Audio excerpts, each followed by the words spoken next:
Indian side ने UK वालिਆਂ ਨੂੰ ਕਿਹਾ ਕਿ ਤੁਹਾਡੇ ਮੁਲਕ 'ਚ ਜਿਹੜੇ ਸਿੱਖ ਅਸਾਈਲਮ ਲੈ ਕੇ ਬੈਠੇ ਹੋਏ ਨੇ ਖਾਲਿਸਤਾਨ ਪੱਖੀ ਨੇ ਉਹ ਇਸ ਸਟੇਟਸ ਦੀ ਦੁਰਵਰਤੋਂ ਕਰ ਰਹੇ ਨੇ। India's concern over the breach of security of Indian High Commission were also emphasized। ਉਹੀ ਜਿਹੜਾ ਉਹ ਲੀਕ ਪਿੱਟੀ ਜਾਂਦੇ ਨੇ ਜੀ, ਦੇਖੋ ਸਾਡੇ ਹਾਈ ਕਮਿਸ਼ਨ ਤੇ ਝੰਡਾ ਲਾਤਾ ਹੈ ਜੀ, ਉਹ ਤੇ ਹਮਲਾ ਕਰਤਾ ਹੈ ਜੀ। उन्होंने रिक्वेस्ट की यूके गवर्नमेंट को कि साडे नाल कोऑपरेट करो, increase monitoring of the UK based pro Khalistan extremist कि उत्थे तो सिखां नूं असीं टिक के रहन नहीं दिता, तुसीं साडे हथ मजबूत करो कि असीं इंग्लैंड दे विच भी इन्हां दा जीना आराम करिए, तुसीं भी इन्हां दे खिलाफ जिहड़े ने वो एक्शन लो। एक्शन की है भी इन्हां नूं जेलां 'च डक्को जां इन्हां नूं एक्सट्राडाइट करो, भारत वापस भेजो। कई बार ये हुंदा है भी जिहड़े लोग अन्ने हो जाते हैं जुल्म दे विच जां ताकत च, उन्हां नूं ये एहसास नहीं हुंदा कि उन्हां दा ये एक्शन जिन्हां दी असाइलम अप्रूव नहीं भी हुंदी उन्हां दा भी करवाएगी।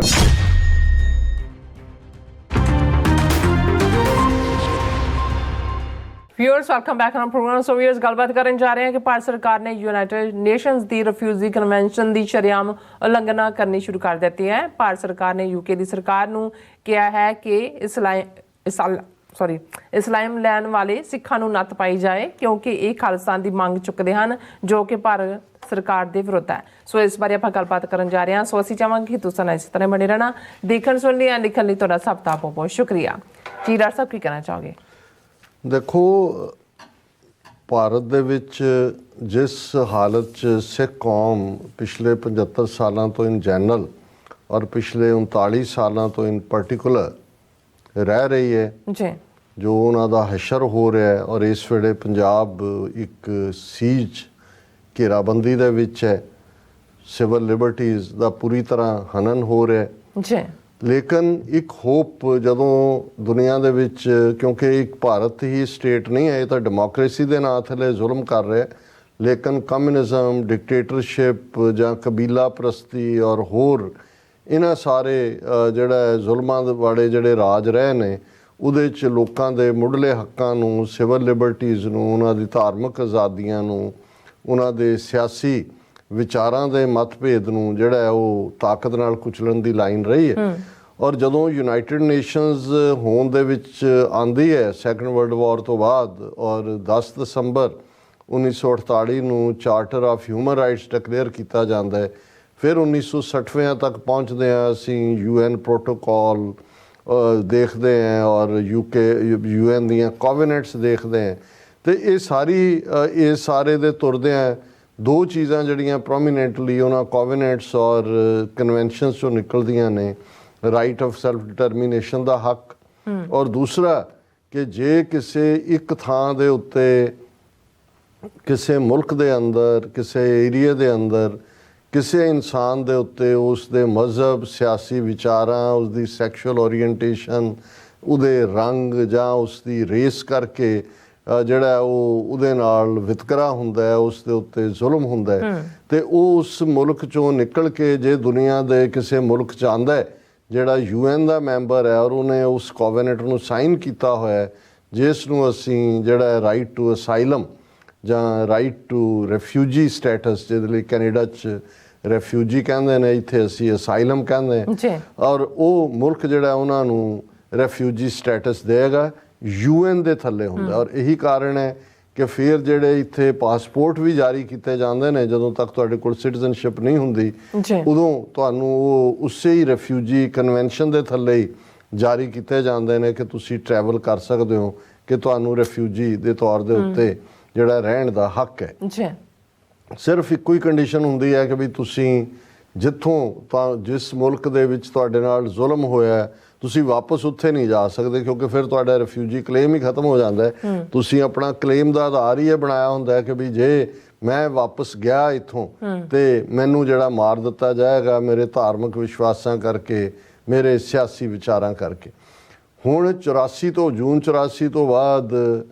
जिहड़ी एक रैकगनीशन जिहदे थल्ले फिर वड्डी गिणती च जिहड़े उत्थे परसीक्यूटिड सिक्स, ये वखरी गल है कि अज जिहड़े बहुत सारे आ रहे ने वो भावें डायरैक्टली परसीक्यूटिड ना होण, पुलिस उन्हां दे कोई घरां ते छापे ना मारे, पर ਉਹਨਾਂ ਨੂੰ ਅਸੀਂ ਇਕਨੋਮਿਕਲ ਰਿਫਿਊਜੀ ਕਹਿ ਸਕਦੇ ਹਾਂ, ਕਿਉਂਕਿ ਪੰਜਾਬ ਇੱਕ ਆਕੂਪਾਈਡ ਕਾਲੋਨੀ ਹੋਣ ਦੇ ਨਾਤੇ ਉਹ ਹਾਲਾਤ ਉਹਨਾਂ ਨੇ ਪੰਜਾਬ 'ਚ ਪੈਦਾ ਕਰ ਦਿੱਤੇ ਨੇ ਕਿ ਤੁਹਾਡੇ ਰੁਜ਼ਗਾਰ ਦੇ ਸਾਧਨ, ਤੁਹਾਡੇ ਨੈਚੁਰਲ ਰਿਸੋਰਸ, ਵਾਟਰ ਸਮੇਤ ਉਹਨਾਂ ਨੇ ਖੋਏ ਹੋਏ ਨੇ। ਔਰ ਉਹਨਾਂ ਦੇ ਹਾਲਾਂਕਿ ਇਕਨੋਮਿਕਲ ਰਿਫਿਊਜੀ ਥੱਲੇ ਤੁਹਾਨੂੰ ਅਸਾਈਲਮ ਨਹੀਂ ਮਿਲਦੀ, ਲੇਕਿਨ ਅਸੀਂ ਓਨੈਸਟਲੀ ਇਹ ਸਮਝਦੇ ਹਾਂ ਕਿ ਜਦੋਂ ਅਸੀਂ ਪਰਸੀਕਿਊਸ਼ਨ ਦੀ ਗੱਲ ਕਰਦੇ ਹਾਂ ਜਾਂ ਜੈਨੋਸਾਈਡਸ ਦੀ ਗੱਲ ਕਰਦੇ ਹਾਂ, ਉਹ ਸਿਰਫ ਫਿਜ਼ੀਕਲ ਤੱਕ ਮਹਿਦੂਦ ਨਹੀਂ ਹੈ, ਉਹਦੇ 'ਚ ਇਕਨੋਮਿਕਲ ਫੈਕਟਰ ਵੀ ਜਿਹੜਾ ਉਹਦੇ ਨਾਲ ਜਦੋਂ ਜੁੜ ਜਾਂਦਾ ਹੈ। ਹੁਣ ਇਸ ਰਾਜਸੀ ਆਪਣੀ ਵਿਚਾਰਧਾਰਾ ਕਰਕੇ ਵੱਡੀ ਗਿਣਤੀ ਦੇ ਵਿੱਚ ਸਿੱਖ ਨੌਜਵਾਨ ਖਾਸ ਤੌਰ 'ਤੇ ਉਹ ਯੂਰਪ ਦੇ ਮੁਲਕਾਂ 'ਚ ਵੀ, UK, Germany, Italy, France,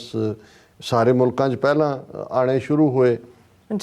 America, Canada ਦੇ ਵਿੱਚ ਵੀ 80s, 90, late 80s, early 90s, ਔਰ ਵੱਡੀ ਗਿਣਤੀ 'ਚ ਰਫਲੀ ਕਹਿਣਾ ਹੋਏ ਤੇ ਲੱਖਾਂ ਦੀ ਗਿਣਤੀ ਦੇ ਵਿੱਚ ਸਿੱਖ ਇਸ ਵੇਲੇ Europe, north America, Australia, south America 'ਚ ਥੋੜ੍ਹੇ ਨੇ, ਕਿਉਂਕਿ ਜਦੋਂ ਤੁਸੀਂ ਉੱਥੋਂ ਨਿਕਲਦੇ ਹੋ ਜ਼ਾਹਰ ਹੈ ਤੁਸੀਂ ਡਿਵੈਲਪਡ ਕੰਟਰੀਜ਼ ਵੱਲ ਹੀ ਦੇਖਦੇ ਹੋ, ਤਾਂ ਕਿ ਜਿੱਥੇ ਤੁਸੀਂ ਆਪਣਾ ਢਿੱਡ ਵੀ ਭਰ ਸਕੋ, ਪਿੱਛੇ ਆਪਣੇ ਪਰਿਵਾਰ ਨੂੰ ਵੀ ਸਪੋਰਟ ਕਰ ਸਕੋ। ਔਰ ਇਹ ਜਿਹੜਾ UN ਦਾ ਰਿਫਿਊਜੀ ਲਾਅ ਹੈ, ਇਹਨੇ ਘੱਟੋ ਘੱਟ ਭਾਰਤ ਦੀ ਪਰਸੀਕਿਊਸ਼ਨ 'ਚੋਂ ਨਿਕਲ ਕੇ ਇੱਕ ਦੂਸਰੀ ਥਾਂ 'ਤੇ ਆ ਕੇ ਆਪਣੀ ਜ਼ਿੰਦਗੀ ਸ਼ੁਰੂ ਕਰਨ ਦਾ ਤੁਹਾਨੂੰ ਮੌਕਾ ਦਿੱਤਾ। ਹੁਣ ਇਹਦੇ 'ਚ ਵੀ ਕੋਈ ਸ਼ੱਕ ਨਹੀਂ ਹੈ ਕਿ ਉਹਨਾਂ 'ਚੋਂ ਜਿਹੜੇ ਬਹੁਤ ਸਾਰੇ ਪੋਲੀਟੀਕਲ ਰਿਫਿਊਜੀ ਬਣ ਕੇ ਸੈਟਲ ਹੋਏ ਨੇ, ਉਹ ਮੁੜ ਕੇ ਕੋਈ ਖਾਲਿਸਤਾਨ ਦੀ ਹਮਾਇਤ ਦੇ ਨਾ ਤਾਂ ਉਹ ਪ੍ਰੋਟੈਸਟ ਦੇ ਵਿੱਚ ਆਉਂਦੇ ਨੇ, ਨਾ ਹੀ ਉਹਨਾਂ ਦਾ ਕੋਈ ਇੰਟਰਸਟ। ਉਹ ਤਾਂ ਇਹ ਸਮਝਦੇ ਨੇ ਜੀ ਮੈਂ ਕਹਾਣੀ ਬਣਾਈ ਝੂਠੀ ਜਾਂ ਸੱਚੀ, ਵਕੀਲ ਨੂੰ ਇੰਨੇ ਪੈਸੇ ਦਿੱਤੇ, ਦੇਖੋ ਜੀ ਮੈਂ ਜੱਜ ਦੇ ਸਾਹਮਣੇ ਗਿਆ, ਮੈਂ ਇਹ ਕੀਤਾ, ਮੈਂ ਉਹ। ਸੋ ਇੱਕ ਵੱਡਾ ਤਬਕਾ ਕਿਰਤਕਣਾਂ ਦਾ ਤਬਕਾ ਹੈ, ਮੈਨੂੰ ਕਹਿਣ 'ਚ ਕੋਈ ਝਿਜਕ ਨਹੀਂ ਹੈ। ਲੇਕਿਨ ਇੱਕ ਤਬਕਾ ਜਿਨ੍ਹਾਂ ਨੂੰ ਇਹ ਲੱਗਦਾ ਹੈ ਕਿ ਭਾਈ ਜੇ ਅਸੀਂ,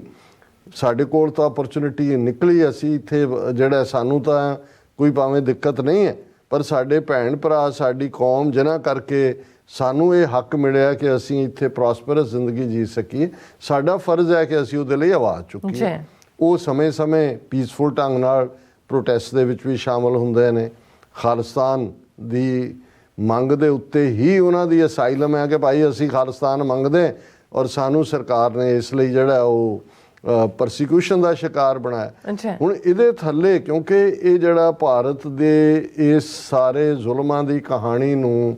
ਡਾਇਸਪੋਰਾ ਸਿੱਖਾਂ ਦਾ ਬੇਸ਼ੱਕ ਇੱਕ ਛੋਟਾ ਤਬਕਾ, ਪਰ ਜਿਹੜਾ ਮੁਖਰ ਹੋ ਕੇ ਆਪਣੀ ਮੰਗ ਨੂੰ ਚੁੱਕਦਾ ਹੈ। ਭਾਰਤ ਨੇ ਪੰਜਾਬ ਨੂੰ ਅੰਡਰ ਸੀਜ ਲੈ ਕੇ ਬਾਕੀ ਸੂਬਿਆਂ 'ਚ ਇੱਕ ਖੌਫ ਪੈਦਾ ਕਰਕੇ ਉੱਥੇ ਤਾਂ ਉਸ ਆਵਾਜ਼ ਨੂੰ, ਜਿਵੇਂ ਅਸੀਂ ਭਾਈ ਅੰਮ੍ਰਿਤਪਾਲ ਸਿੰਘ ਉਹਨਾਂ ਦੇ ਹਵਾਲੇ ਨਾਲ ਦੇਖਦੇ ਹਾਂ, ਵਕਤੀ ਤੌਰ ਦੇ ਉੱਤੇ ਤਾਂ ਲੱਗਦਾ ਕਿ ਭਾਈ ਉਹਨਾਂ ਨੇ ਉਹ ਜਿਹੜੀ ਈਵਨ ਧਾਰਮਿਕ ਮੂਵਮੈਂਟ ਸੀ ਖਾਲਸਾ ਵਹੀਰ ਦੀ, ਉਹਨੂੰ ਬੰਦ ਕਰਵਾ ਦਿੱਤਾ। ਜਦੋਂ ਤੱਕ ਕੋਈ ਨਵਾਂ ਸ਼ੁਰੂ ਕਰਦਾ, ਕਹਿਣ ਨੂੰ ਬਿਆਨਬਾਜ਼ੀਆਂ ਸਾਰੇ ਕਰ ਰਹੇ ਨੇ, ਸਣੇ ਐਕਟਿੰਗ ਜਥੇਦਾਰ ਦੇ, ਲੇਕਿਨ ਅਸੀਂ ਔਨ ਦਾ ਗਰਾਊਂਡ ਨਹੀਂ ਦੇਖਿਆ ਹੈ ਕਿ 3 ਹਫ਼ਤੇ 'ਚ ਉੱਥੇ ਕੀ ਐਕਟੀਵਿਟੀ ਇਸ ਪੱਖ ਤੋਂ ਹੋਈ ਹੈ। ਲੇਕਿਨ ਭਾਰਤ ਦੀ ਸਰਕਾਰ ਦੀ ਤੁਸੀਂ ਦਿਲਵਦੀ ਦੇਖੋ ਕਿ ਜਿਹੜੀ ਇੱਕ ਪਾਸੇ ਤਾਂ ਉਹ ਆਪਣੇ ਕਾਨੂੰਨ ਉਹਨਾਂ ਨੇ CA ਵਰਗੇ ਬਣਾਏ ਜਾਂ ਦੂਜੇ ਬਣਾਏ ਕਿ ਜੀ ਇੱਧਰਲੇ ਨਾ ਆ ਜਾਣ, ਉੱਧਰਲੇ ਨਾ ਆ ਜਾਣ, ਅਸੀਂ ਇਹਨੂੰ ਰਾਈਟ ਦਿੰਦੇ ਹਾਂ, ਉਹਨੂੰ ਰਾਈਟ ਦਿੰਦੇ ਹਾਂ, ਉਹਨੂੰ ਨਹੀਂ ਦਿੰਦੇ। ਲੇਕਿਨ ਭਾਰਤ ਨੇ ਅੱਜ ਜਿਹੜੀ ਇਹ ਖਬਰ ਹੈ, ਇਹ ਫਿਕਰ ਵਾਲੀ ਵੀ ਹੈ, ਲੇਕਿਨ ਇਹ ਦੱਸਦੀ ਹੈ ਕਿ ਭਾਰਤ ਕਿਵੇਂ UN ਰਿਫਿਊਜੀ ਕਨਵੈਨਸ਼ਨ ਦੀਆਂ ਧੱਜੀਆਂ ਉਡਾ ਰਿਹਾ ਹੈ। ਹੁਣ ਇਹਨਾਂ ਦਾ ਔਰ ਇਹਨਾਂ ਦੀ ਮੈਂ ਜਿਹੜੀ ਮੇਨ IANS ਨਿਊਜ਼ ਏਜੰਸੀ ਹੈ, ANI ਤੋਂ ਬਾਅਦ ਉਹਨਾਂ ਦੀ ਖਬਰ, India conveys concern over misuse of UK's asylum status by the pro-Khalistan elements and also requests for increased monitoring of UK-based pro-Khalistan extremists and to take appropriate proactive action. ਹੁਣ ਦਿੱਲੀ ਦੇ ਵਿੱਚ ਦੋਨੋਂ ਹੀ ਜਿਹੜਾ 5th India UK home affair dialogue ਚੱਲ ਰਿਹਾ ਦਿੱਲੀ 'ਚ, ਜਿਸ ਦੇ ਵਿੱਚ ਬੁੱਧਵਾਰ ਇਹ ਹੋਇਆ ਔਰ ਇੰਡੀਅਨ ਡੈਲੀਗੇਸ਼ਨ ਨੂੰ ਯੂਨੀਅਨ ਹੋਮ ਸੈਕਟਰੀ ਅਜੇ ਕੁਮਾਰ ਭੱਲਾ ਤੇ UK ਡੈਲੀਗੇਸ਼ਨ ਨੂੰ ਉਹਨਾਂ ਦਾ ਜਿਹੜਾ ਪਰਮਾਨੈਂਟ ਸੈਕਟਰੀ ਆ ਹੋਮ ਆਫਿਸ ਦਾ ਮੈਥਿਊ ਰਾਈਕ੍ਰਾਫਟ, ਉਹਨਾਂ ਨੇ ਅਟੈਂਡ ਕੀਤਾ ਔਰ ਸੀਨੀਅਰ ਆਫੀਸ਼ੀਅਲ ਦੋਨਾਂ ਮੁਲਕਾਂ ਦੇ ਵੀ ਸੀ। ਹੁਣ ਇਹ ਜਿਹੜੀ ਉਹਨਾਂ ਦੀ ਇਸ ਲੈਵਲ ਦਾ ਹੋਮ ਅਫੇਅਰ ਡਾਇਲੋਗ ਹੈ, ਉਹਦੇ 'ਚ ਇੰਡੀਆ ਨੇ ਕੀ ਕਿਹਾ? Indian side specifically conveyed its concerns on the misuse of UK's asylum status by the pro-Khalistan elements to aid and abet terrorist activities in India, ਕਿ ਇੰਡੀਅਨ ਸਾਈਡ ਨੇ UK ਵਾਲਿਆਂ ਨੂੰ ਕਿਹਾ ਕਿ ਤੁਹਾਡੇ ਮੁਲਕ 'ਚ ਜਿਹੜੇ ਸਿੱਖ ਅਸਾਈਲਮ ਲੈ ਕੇ ਬੈਠੇ ਹੋਏ ਨੇ, ਖਾਲਿਸਤਾਨ ਪੱਖੀ ਨੇ, ਉਹ ਇਸ ਸਟੇਟਸ ਦੀ ਦੁਰਵਰਤੋਂ ਕਰ ਰਹੇ ਨੇ। ਔਰ ਉਹਨਾਂ ਨੇ ਰਿਕੁਐਸਟ ਕੀਤੀ ਯੂਕੇ ਗਵਰਨਮੈਂਟ ਨੂੰ ਕਿ ਸਾਡੇ ਨਾਲ ਕੋਆਪਰੇਟ ਕਰੋ, increase monitoring of the UK based pro Khalistan extremist, ਕਿ ਉੱਥੇ ਤੇ ਸਿੱਖਾਂ ਨੂੰ ਅਸੀਂ ਟਿਕ ਕੇ ਰਹਿਣ ਨਹੀਂ ਦਿੱਤਾ, ਤੁਸੀਂ ਸਾਡੇ ਹੱਥ ਮਜ਼ਬੂਤ ਕਰੋ ਕਿ ਅਸੀਂ ਇੰਗਲੈਂਡ ਦੇ ਵਿੱਚ ਵੀ ਇਹਨਾਂ ਦਾ ਜੀਣਾ ਆਰਾਮ ਕਰੀਏ ਪ੍ਰੋ ਖਾਲਿਸਤਾਨ ਐਕਸਟ੍ਰੀਮਿਸਟ ਨੂੰ, ਔਰ ਤੁਸੀਂ ਵੀ ਇਹਨਾਂ ਦੇ ਖਿਲਾਫ ਜਿਹੜੇ ਨੇ ਉਹ ਐਕਸ਼ਨ ਲਓ। ਐਕਸ਼ਨ ਕੀ ਹੈ ਵੀ ਇਹਨਾਂ ਨੂੰ ਜੇਲ੍ਹਾਂ 'ਚ ਡੱਕੋ ਜਾਂ ਇਹਨਾਂ ਨੂੰ ਐਕਸਟ੍ਰਾਡਾਈਟ ਕਰੋ, ਭਾਰਤ ਵਾਪਸ ਭੇਜੋ।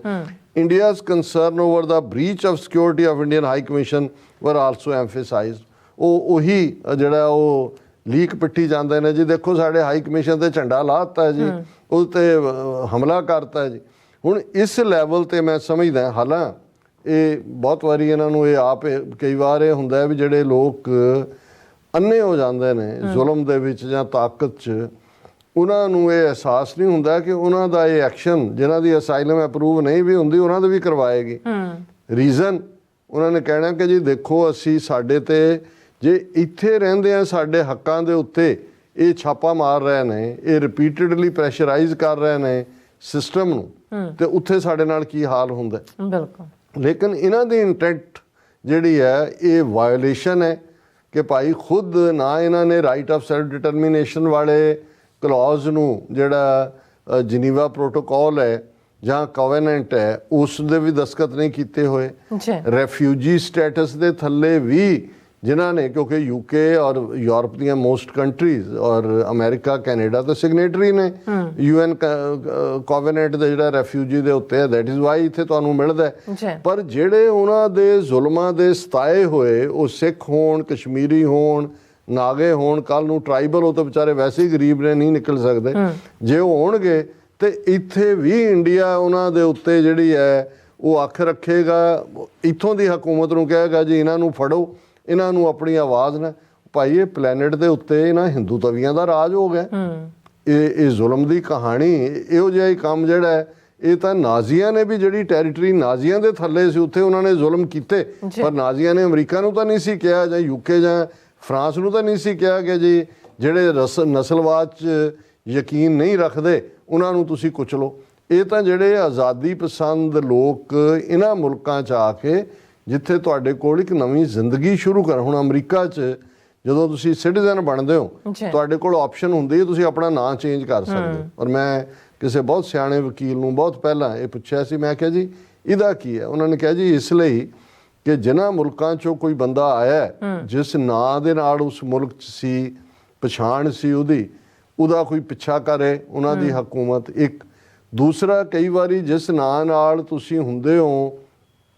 ਤੁਸੀਂ ਜ਼ੁਲਮ ਦਾ ਸ਼ਿਕਾਰ ਹੁੰਦੇ ਹੋ, ਟਾਰਚਰ ਦਾ ਸ਼ਿਕਾਰ ਹੁੰਦੇ ਹੋ, ਉਹ ਤੁਹਾਡਾ ਨਾਂ ਵੀ ਕੋਈ ਬੁਲਾਉਂਦਾ ਤੇ ਤੁਹਾਨੂੰ ਉਹ ਸਾਰੀ ਚੀਜ਼ ਤੁਹਾਡੇ ਸਾਹਮਣੇ ਆ ਜਾਂਦੀ ਹੈ। ਸੋ ਅਮਰੀਕਾ ਤੁਹਾਨੂੰ ਇੱਕ ਨਵੀਂ ਜ਼ਿੰਦਗੀ ਦਿੰਦਾ ਹੈ ਕਿ to start with a new slate, ਜਿਹਨੂੰ ਕਹਿੰਦੇ ਨੇ ਕਿ ਵੀ ਤੁਸੀਂ ਆਪਣਾ ਪਿਛੋਕੜ ਜੋ ਤੁਹਾਡੇ ਤੇ ਜ਼ੁਲਮਾਂ ਦੀ ਕਹਾਣੀ ਹੈ, ਜੋ ਤੁਹਾਡਾ ਅਦਰ ਵੇ ਰਾਉਂਡ ਹੈ, ਉਹਨੂੰ ਤੁਸੀਂ ਛੱਡ ਕੇ ਯੂ ਕੈਨ ਕਮ ਅਪ। ਮੈਂ ਕਿਹਾ ਵਾਟ ਅ ਕਨਸੈਪਟ। ਪਰ ਹੁਣ ਜਦੋਂ ਤੁਸੀਂ ਇਸ ਪਾਸੇ ਇਹ ਜਿਹੜੇ ਮੌਕਰੀ ਬਣਾ ਰਹੇ ਨੇ ਡੈਮੋਕ੍ਰੇਸੀ ਦੀ ਵੀ ਔਰ UN ਚਾਰਟਰ ਦੀ ਵੀ, ਮੈਂ ਸਮਝਦਾ ਵੀ ਇਸ ਦੇ ਉੱਤੇ ਇਹਨਾਂ ਨੂੰ ਐਕਸਪੋਜ਼ ਕਰਨਾ ਚਾਹੀਦਾ ਹੈ। UN ਦੇ ਵਿੱਚ ਵੀ ਇਸ ਨੂੰ ਜਿਹੜਾ ਕਿਸੇ ਨਾ ਕਿਸੇ ਲੈਵਲ ਦੇ ਉੱਤੇ NGOs ਰਾਹੀਂ ਲਿਆਂਦਾ ਜਾਣਾ ਚਾਹੀਦਾ ਹੈ ਕਿ ਭਾਈ ਇਹ ਜਿਹੜੀ UN ਕਨਵੈਨਸ਼ਨ ਹੈ, ਜਿਹੜੇ ਜਿੱਥੇ ਕਿ ਰੈਫਿਊਜੀ ਆਪਣੀ ਪੀਸਫੁਲ ਜ਼ਿੰਦਗੀ ਜਿਉਣਾ ਚਾਹੁੰਦੇ ਨੇ, right of freedom of expression ਆਪਣਾ ਇਸਤੇਮਾਲ ਕਰਦੇ ਨੇ, ਉਹਨਾਂ ਦੇ ਹੱਕਾਂ ਦੇ ਉੱਤੇ ਵੀ ਇਹ ਛਾਪਾ ਮਾਰ ਰਹੇ ਜੀ। ਡਾਕਟਰ ਸਾਹਿਬ ਬਿਲਕੁਲ। ਸੋ ਇੱਥੇ ਲੈਣੇ ਬ੍ਰੇਕ। ਵਿਊਅਰਸ ਤੁਸੀਂ ਇਸੇ ਤਰ੍ਹਾਂ ਬਣੇ ਰਹਿਣਾ, ਮਿਲਦੇ ਹਾਂ ਛੋਟੇ ਜਿਹੇ ਬ੍ਰੇਕ ਤੋਂ ਬਾਅਦ।